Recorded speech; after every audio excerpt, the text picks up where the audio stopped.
Okay, because we already made some headway with concepts last week, I've added a little bit of extra material in to the first hour here today.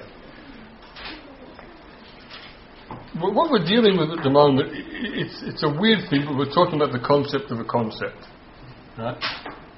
So that can sort of break your head a little bit, getting around not about sort of talking about what a concept is, but how to correctly form a concept of what a concept is.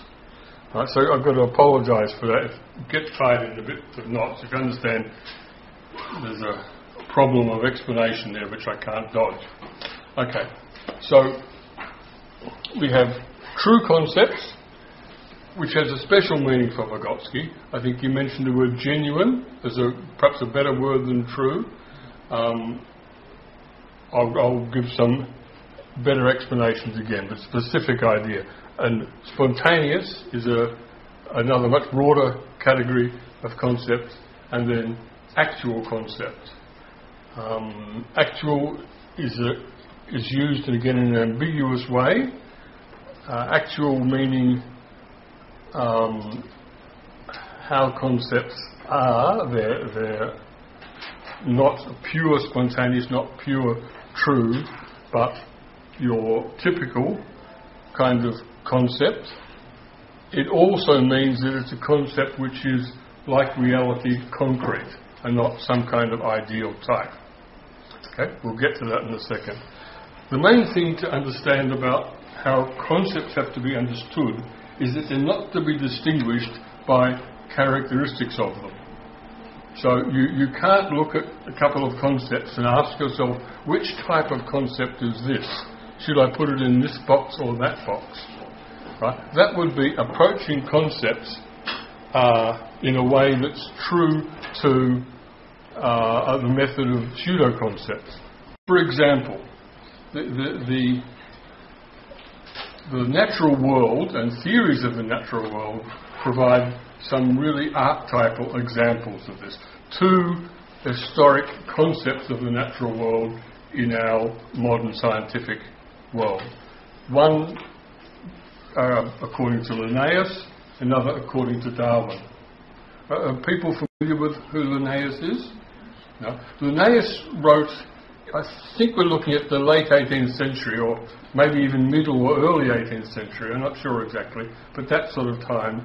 He wrote a fantastic big book, like an encyclopedia, that listed all the different animals and plants in the world, in their kingdoms and genera and species and types, right? In a great big taxonomy, right? And everything was categorised according to their features, like, for example, did they have scales or did they have skin? Did they have beaks or did they have mouths or whatever? And you could spot some animal or plant, pull out your Linnaeus and find that that's a so-and-so. And the two Latin words by which things in the natural world are named come from Linnaeus, right? Linnaeus. In those days, so maybe it's even a bit early in the 18th century, all scientific people gave themselves Latin names, like Copernicus and so on. Right? He was just a Pole, he wasn't a Latin figure. Yeah? So, every animal had a specific concept which depended on its various features. Now, Darwin came along and he created a completely different concept of the natural world. And what you had now was lines of development. That each of those same creatures, which have certain features, and you can't get away from the fact that a turtle has a shell and a head and four flippers and lives in the sea, and think that's what a turtle is.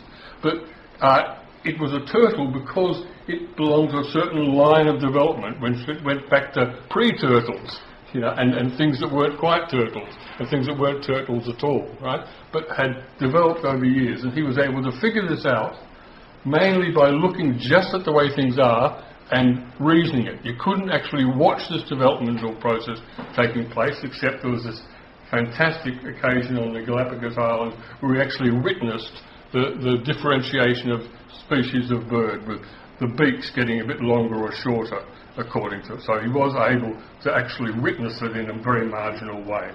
Okay, so Darwin produced a true concept of the natural world, because he didn't categorise all of the things according to their features, though you still needed the features to recognise what they were, but he formed a concept according to a theory of how they came about. So, okay, so what I'm going to do here is try and give you an idea of concepts which is equally scientific. That is to say, there isn't a set of tick boxes to go through the concept and say, this one must be scientific, or this one's religious, or this one's everyday according to this or that feature. It depends on where they've come from.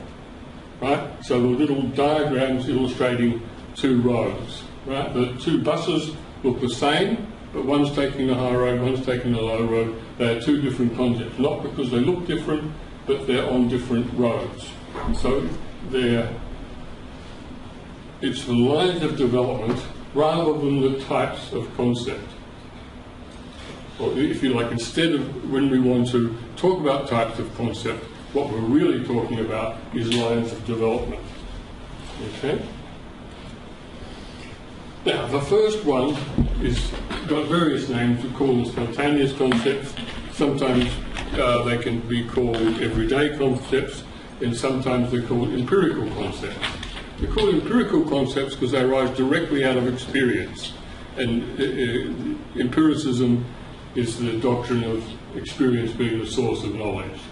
So this is a concept which realises the doctrine of empiricism. If you have experience of some object, you form a concept of it. And how do you form a concept of it? According to its features.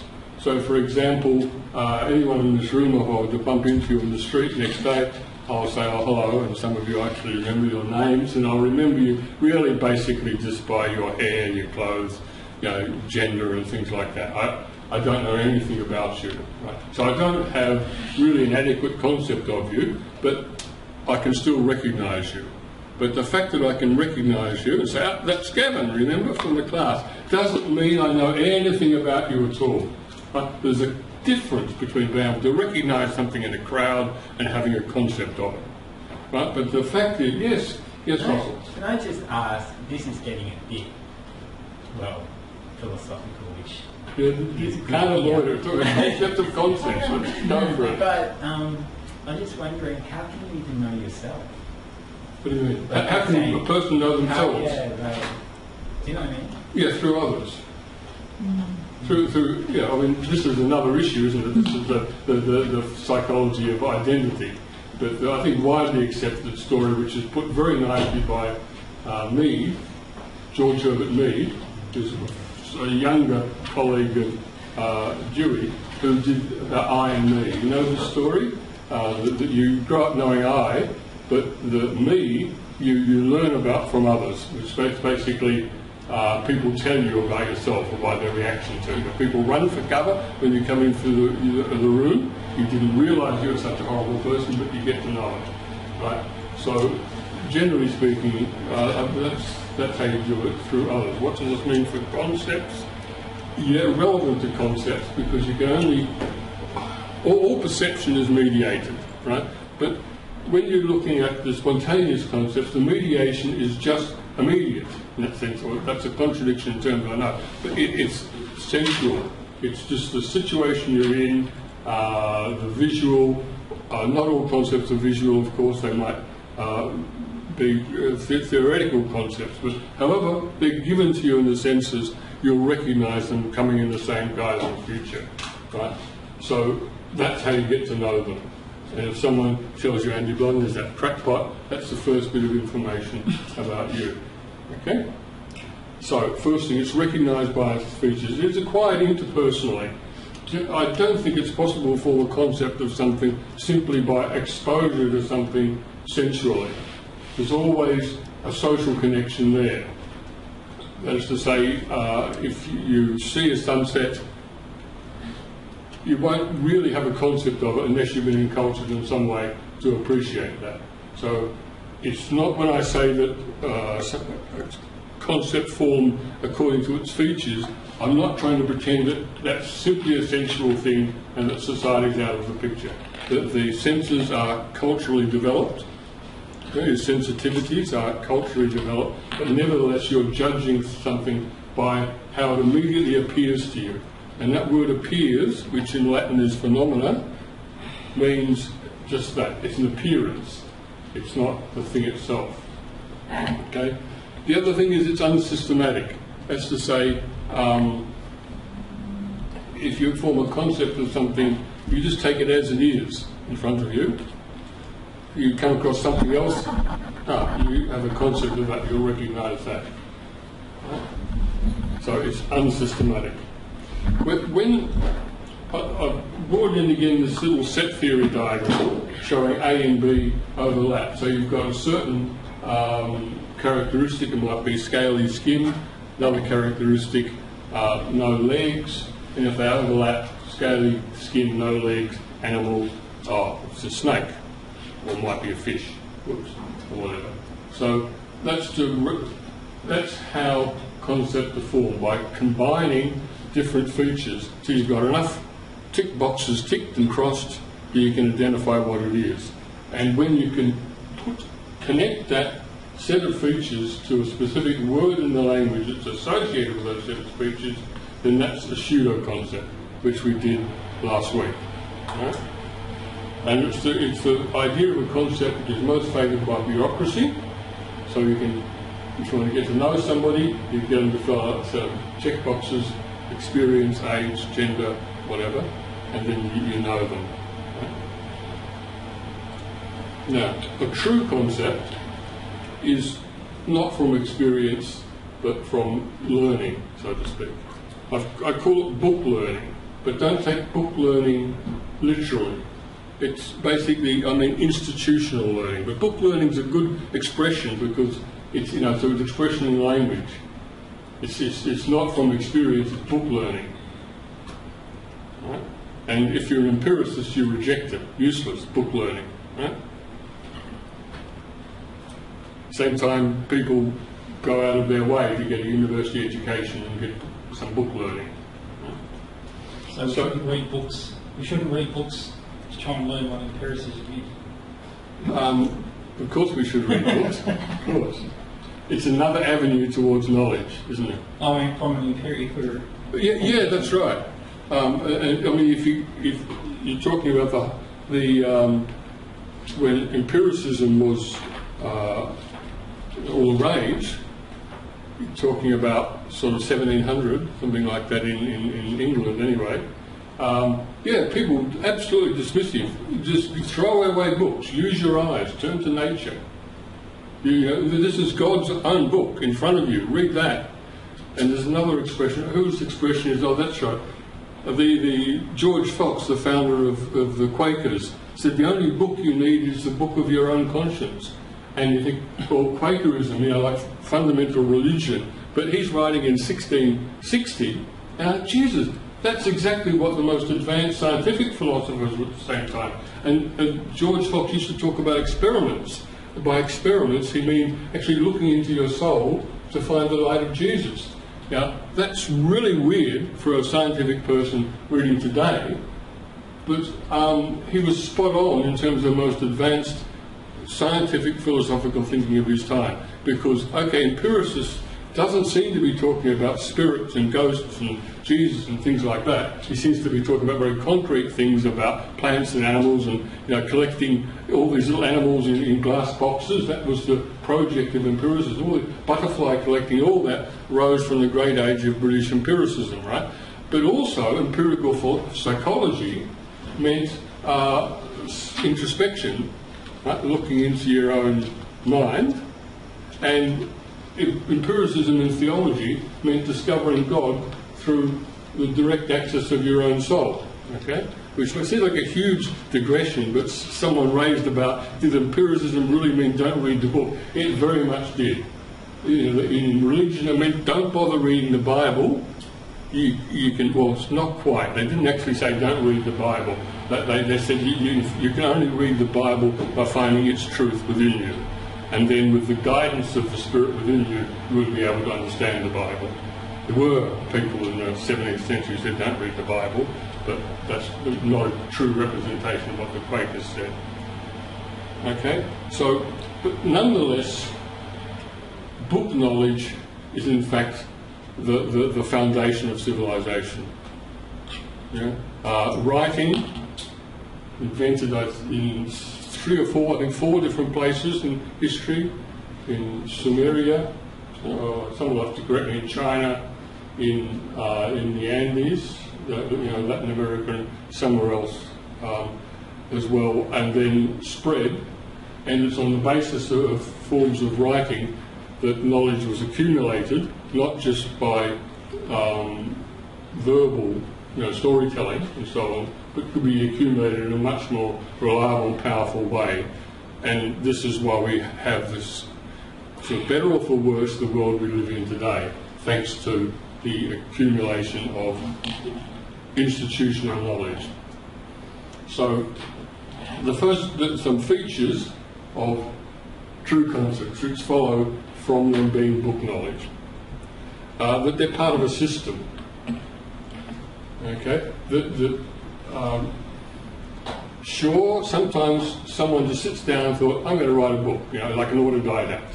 Someone that's retired, had a life experience, I'm going to write a book, the true meaning of everything. And this goes on. But generally speaking, that kind of writing, which I'm talking about, which is the most influential and developed, it always happens through institutions. For example, the church has a couple of thousand years of accumulated writing, and people who are trained in the church read the old books, write new ones, write commentaries, pass it on. Beginning from the alchemists through Galileo and Kepler and all that, you had to develop the scientific knowledge. Each one passed their books and their writing on to a generation afterwards, continuing working on the same problems, resolving things, generating new problems. So when this happens, people develop a key concept, like, for example, the sun being the centre of the solar system. Then all the observations have to be redone, because people thought that the Earth was the centre of the universe. They've got all these observations, have to completely redo them and rebuild the science of cosmology.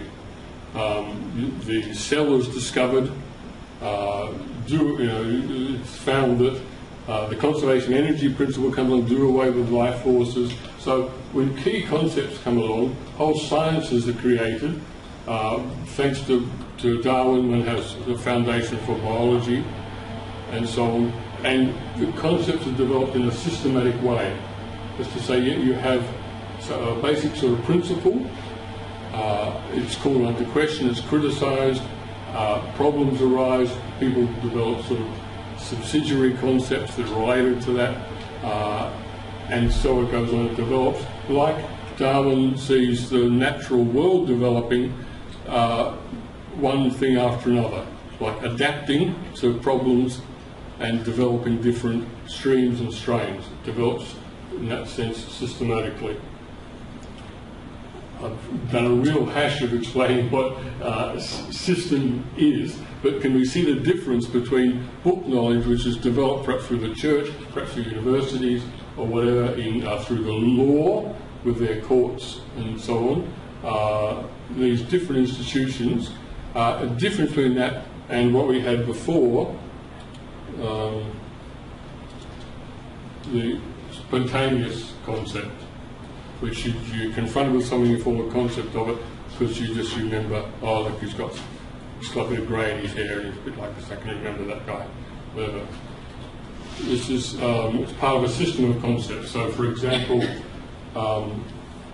the concept of integral and differential really means, can only be understood in the context of mathematics. I mean, there are different words, but the concepts I was indicating when I say integral and differential belong to calculus, and those concepts can only be understood within the context of the whole development of calculus. If I tried to explain to someone that hasn't studied mathematics here what a differential means, it's just wasting your time, right? Just take a year off and work on it and you can get there. Now, the other thing is they're culturally transmitted.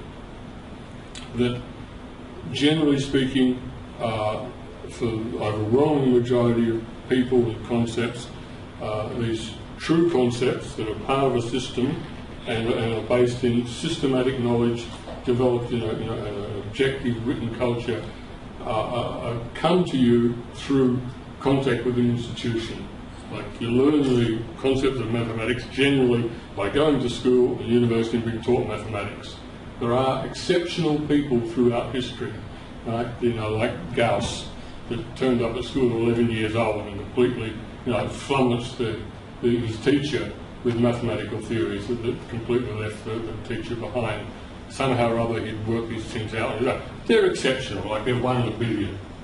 And mathematics produces some amazing cases. Generally speaking, systematic knowledge and the true concepts that are part of it reach you through culture. For instance, you have a book and you have people that introduce you to that book, take you through exercises, critique you, ask you questions about it, hold seminars and whatever, and so on. And that's how you get a true concept.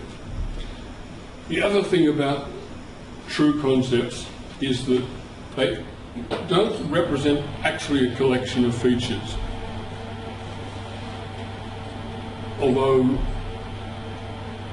when you know what it is, you can sort of list the features. But it's not fundamentally about features. It's that each concept is a problem and a solution. So, for example, can I improvise an example of this? But in particular, let's say take a concept like structure and agency. They're concepts out of social theory. Where did they come from? I can sit down and explain structure means this, agency means that. Okay, but they came out of the history of development of social theory when certain problems arose and people argue about them probably for 25 or 30 years and eventually develop, what we've got here is two concepts that are sort of complement to each other, their structure and agency. And the formation of those, here's an example to make it easy, sexism, right? That word was invented in 1968. It's impossible to say, I think, exactly who invented it, but it was in 1968. The year can be pinned down and on the east coast of America. Right? And it spread very rapidly from there. Didn't mean that sexism didn't exist before then. That would be an absurd idea. But social life had developed to a point, the experience of the civil rights movement, and the idea of racism and the idea of liberation from racism made a hell of a lot of women in America come to conceive of their own situation being very succinctly named by taking the word racism and translating it into gender terms. Right? So sexism is a classic case of a word that arises as a problem solution. It's not a solution, but by naming the problem, it clearly implied a solution. That is to say, sexism had to be fought and eliminated. Antibiotic is a sort of obvious case from technology. All technological concepts are obvious problem-solution pairs. Yeah? Scientific concepts come up because they've solved a certain problem in the development of that science, like the structure agency one. So when a concept enters the language by being associated with a word, and according to Vygotsky, the word is always ready and waiting when the concept arises, it tends to spread. It's transmitted culturally, and it massively overextends the area in which it made sense, really. So, for example, interface. Interface is a concept, I think it appeared in sort of about the 60s or 70s in the military industry, and they were concerned with interfacing their different bits of technology to form more powerful systems. But everyone knows what interface means now. Right? I think so. You've got a general idea that you have two different systems that talk to each other, so there's an interface. Right? So I'm not saying that people don't understand it because they don't know where it came from. I'm just saying that the word began in the area of technological development, but it caught on. Right? And that happens to all concepts. So, for instance, I mentioned last week the idea of a motorway. A motorway is a solution to the problem of building a large city. Also made some people a hell of a lot of money. Good way of selling a lot of cars and a lot of other things. But to be sort of naive about it, it was a problem of how to allow a very concentrated development of the city and for people to live out in the suburbs and be able to get in and out. Right? So you built these motorways. Now, they arose in a very specific juncture. I think we're talking about immediate post-Second World War in New York, or was it interwar? I'm not sure. Maybe it's interwar. Interwar, it'd have to be, yeah. Sorry? Yeah, when they knocked out huge parts. Yeah, when they started knocking down all these neighbourhoods and so on. That was interwar. Interwar, yeah. Yeah, you're right. Now, you don't have to know, and indeed, as you can see, you don't actually know that story. But that word, or the concept of a motorway, originates from the solving of that problem. It doesn't mean a road of a certain number of lanes that has a certain number of exits and entry roads with bridges over it or something. They're features that allow you to recognise when you see one, but it's not really what a motorway is. A motorway is a solution to the problem of getting large numbers of cars through cities to solve that problem. Right? So they might be outmoded through specific changes in technology and patterns of social life, for example. And if you just thought motorways were features of numbers of lanes and exits and entry lanes and so on, you'd say, well, how can a motorway be outmoded? Because you can always make roads like that. Okay, but if you understand it as a solution to a specific problem, then you actually understand the concept and it's part of a system. Now, I don't know if anyone picked this up, but there's a certain ambiguity in what I've said about system, because I'm talking about system more or less connected with institutions, but a way of life is also a kind of institution. So there's actually not a rigid, sharp line between an institution and a way of life. Likewise, there is a certain fuzziness between a true concept and an everyday concept. There's a certain fuzziness because if you grow up in a certain culture, you learn certain words transmitted to you culturally that may have quite indefinite meanings that can't really be justified, like the concept of papal infallibility can be given very definite, definition by the Catholic Church or whatever. Whatever you think of it, it's got a definition, and you can find it there in the appropriate books of the Catholic Church. But there are concepts you pick up culturally that are a little bit fuzzy. They are true concepts, but they don't have the full kind of characteristics of a true concept, because the institution is not itself a sort of a firm and regular institution. The importance of an institution is this.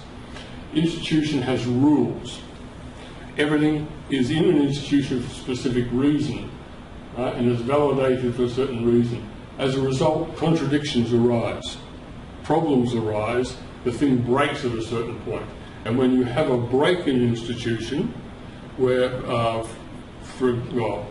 they're going on in law all the time. I mean, if institutions didn't necessarily generate contradictions and breakdowns, then you would have done away with the law courts years ago, because the law would be black and white and easy. You can say, you've done something, look up the book, section 6A75, 10 years for you. But the thing is that no matter how often you amend the law, you keep tossing up new contradictions. Right? So, that's why concepts arise as problem solutions in institutions. Because if you don't have those rules and those rigid, definite roles and meanings, you can't have contradictions. You just have people going different ways, different habits, fashions or whatever. Right? So that same issue can arise in a way of life. Insofar as a way of life, say like in Malaysia, where this is the way we behave and nothing else will be accepted, you spit on the pavement, there's a $10 fine, full stop, right? Maybe I'm thinking of Singapore. Well, Singapore, yeah, sorry. The difference between everyday life and an institution, in the case of Singapore, is really 6 of one, half a dozen of the other. Right? But if you take a place like Australia, there's a big difference. The majority of people's lives are not like being in an institution at all. It's very laissez-faire. Right? So people can do things that make no sense to the person next door, and nothing particularly happens about it. Right? But in an institution, if two people are saying opposite things, someone's got to blow. Right? And that's when you have, say, in the development of some social theory, if you have two leading theorists saying opposite things, you know, they'll hold a conference and call for papers and whatever, resolve it, and then some new concept will come out of it. It can't just sit there. So that's the sort of difference between a way of life and an institution. And true concepts are generally associated with institutions, where if there's a contradiction, there has to be a concept come up that encaptures that and gives a solution to it, eventually. Right? Now, that said, actual concepts. The spontaneous concept arises immediately from experience. Children begin to form spontaneous concepts very early on, and by the time they're young teenagers, they can name everything in their world correctly. Whether it's situations, objects, practices, they can name them all correctly, but they don't yet have a conception of the huge socio-cultural, historical world around them, which generates things as they are. Right. On the other hand, you have people that attend university, medical training is the best example here, who attend university perhaps for years and years and years, and if they're studying medicine, they'll be able to name every disease known to mankind and tell you exactly what the appropriate treatment is, what all the symptoms are. They can name and describe every part of the human body and so on. And then after, I mean, medical education is a lot better now than it used to be. So what I'm saying is really outdated by a decade or so. They're then chucked out and sent in to be an intern in hospital, and the first day they turn up in the emergency ward, someone walks through the door and they're absolutely all at sea. They don't know what to do, right? They misdiagnose things. They end up, calling someone to give the patient a shot of morphine to calm them down or whatever. So that then begins the real life experience. Right? An actual concept, a real concept is one that has two paths of development. It's a joining of experience building up from the base and book knowledge, if you like, coming down from above. Culturally acquired book knowledge meeting up with the sensuously acquired practical knowledge of everyday life. So when the medical student walks into hospital, at first they don't know whether they're Arthur or Martha, but they begin to recognise things. They make mistakes. There's a senior around that corrects their mistakes and say, oh, that's right, of course, I forgot about that. Oh, yes, I mustn't rush straight in to do this, I should wait, right? And then, if you like, 20 years down the track, you have a mature, knowledgeable person that both has mastered the scientific knowledge of their discipline and has broad life experience as well. And then when they form a concept of a particular illness, they understand how it affects the family, the sensitivity of approaching someone about that, the dangers of offering this particular medication, how it's often associated with this or that family situation or other illness, and so on. So all actual concepts have their roots both in institutional learning and life experience. I say all concepts have some connection with institutional learning, because it's, as ideal type, a true concept arises out of and belongs in an institution or a definite theory or science. But the world we live in, we're completely sort of interpenetrated by different institutional concepts every day. I mean, I don't know, maybe if you just listen to Triple J all day and walk around with your earphones on, this may not be the case. But generally speaking, if you talk to people, read a newspaper every so often, watch the news, listen to ABC radio occasionally, you get snippets, words, ideas, thoughts from all the different sciences that are going on. So there can't be really any concept that doesn't bear some mark of institutional knowledge. Yes? Can I just ask, and perhaps I'm just drunk on this at all, but think of a traditional community, let's say in rural Ethiopia, where there is no books, there are no schools, there isn't that sort of institutional learning like we have here, not even newspapers, radio, you know, pre-literate societies. Yeah. How do they true concepts form? Yeah, well, my position is that pre-literate societies do have true concepts. I have to say this is a controversial position. It's not the position widely held among Vygotskyists, but it's, to me, to deny that, it leads to absurdities. The issue, I'm presenting this to you in sort of broad terms, where I say institutions, spontaneous, and then I come along and say, actually, it's not cut and dry like that, right? That's a way of presentation, because the kind of education that a child will get in a rural village in outback Ethiopia is really beyond our experience. So I'd have to reframe what I said about them to meet that situation. The issue there really is access to true concepts. In the traditional African way of life, the institutions that are relevant are usually called the elders. And legal disputes over ownership or disputes over marriage or such things are usually dealt with by a group of elders, sometimes with a chief overseeing it. And they understand precedent, they understand all the mythology, and if there's a discussion about it, you have all the traditional stories that are brought to bear, and their institutional knowledge is contained in those stories and in the accumulated wisdom of the elders. It's unlikely, I can put it,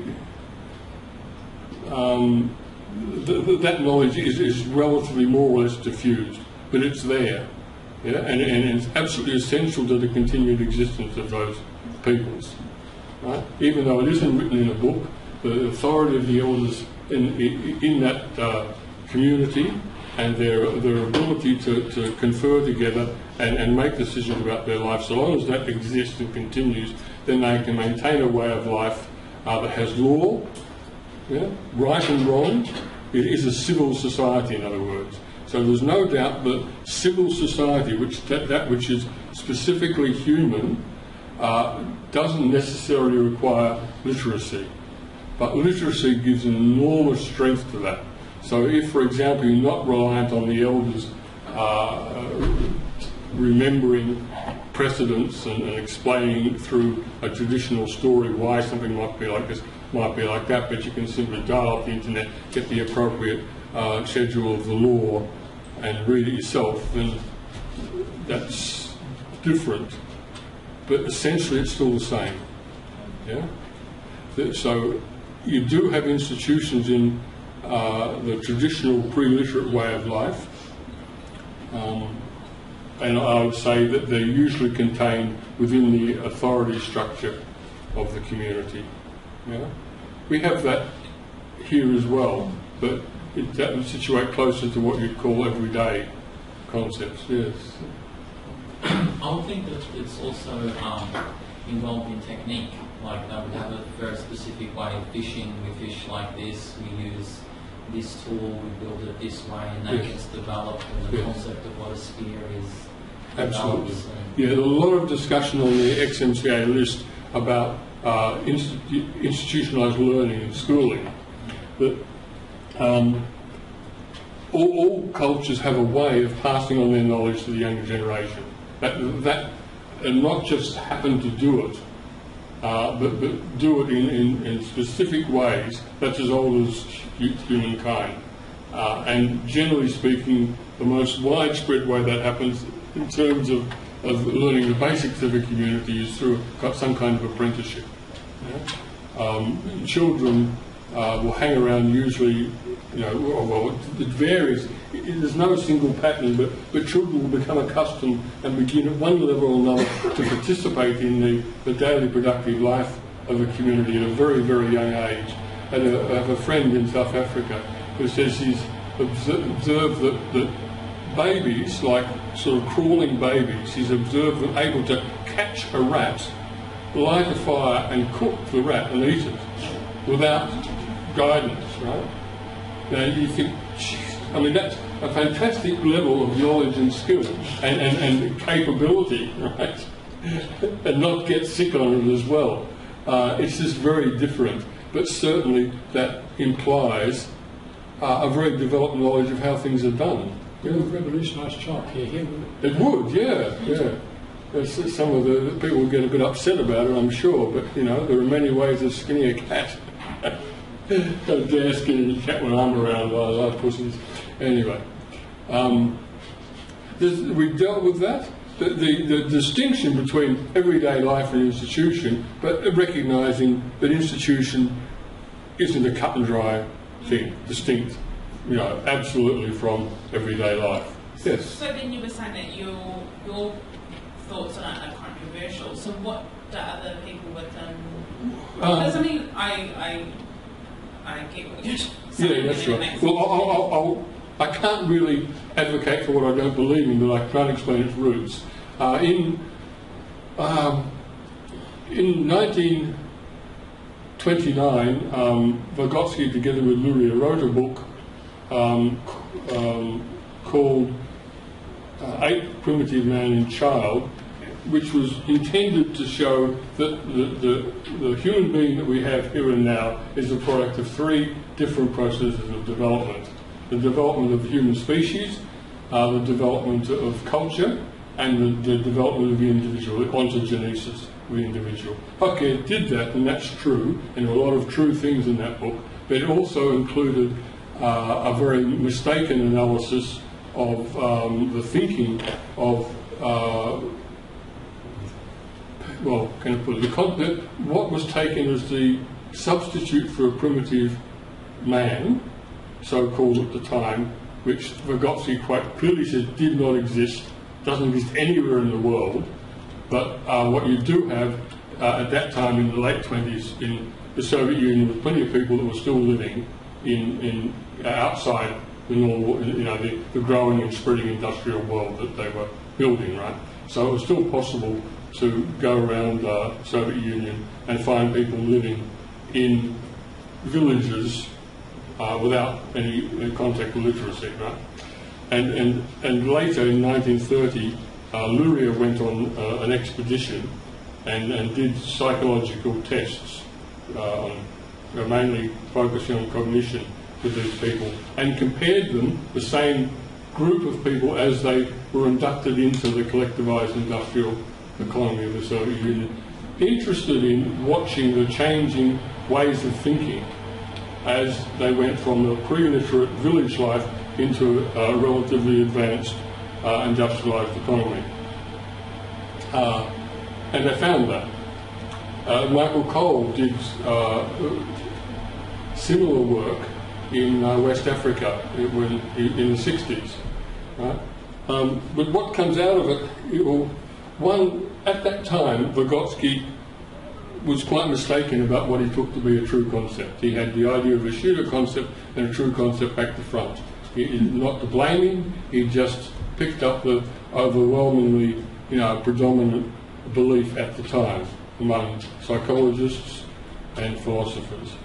But by 1931, when he wrote The History of the Development of the Higher Mental Functions, he completely changed. And that he read Hegel, and he hadn't read Hegel. He discussed with people like Lewin and De Boer and others, and he got it right?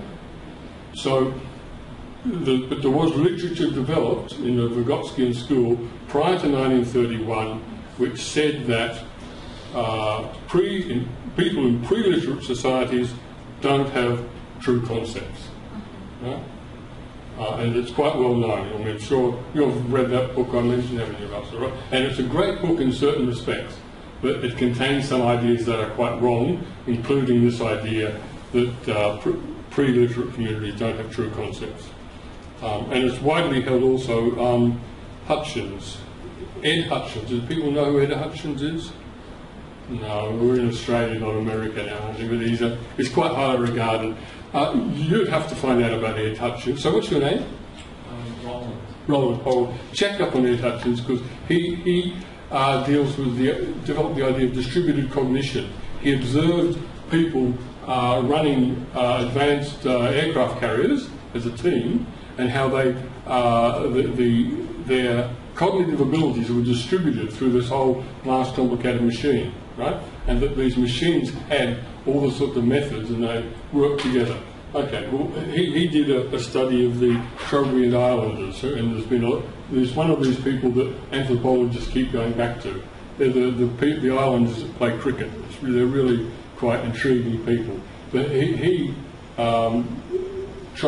studied their cognition, and it's really strange reading his books because to give you the context of his investigation, he gives you an intro to the law of inheritance of property ownership in these islands, which are extremely complex.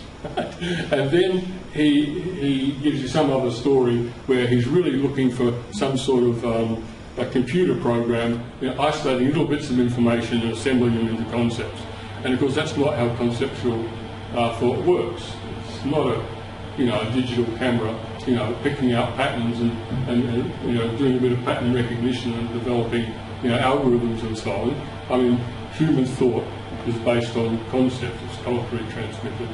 It's based in practice and social structures.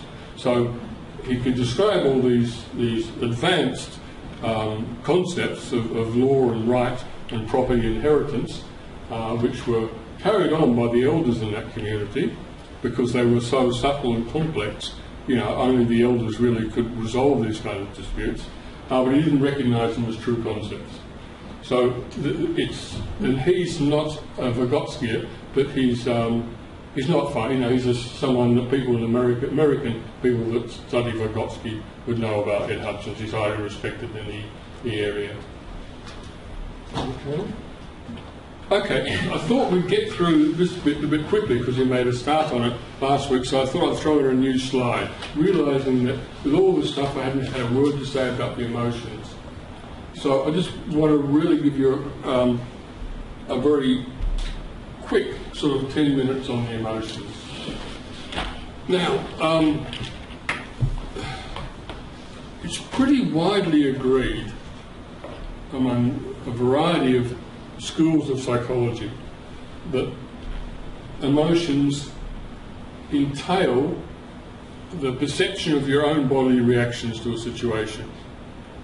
That, for example, if you're confronted with a dangerous situation, your heart rate goes up and you're in the adrenaline flows, getting ready to either run or fight. And you perceive your own increase in blood pressure, blood going to the head and kind of things. And that is to do with the sensation of having an emotion. Right? But it turns out that in itself doesn't stand up to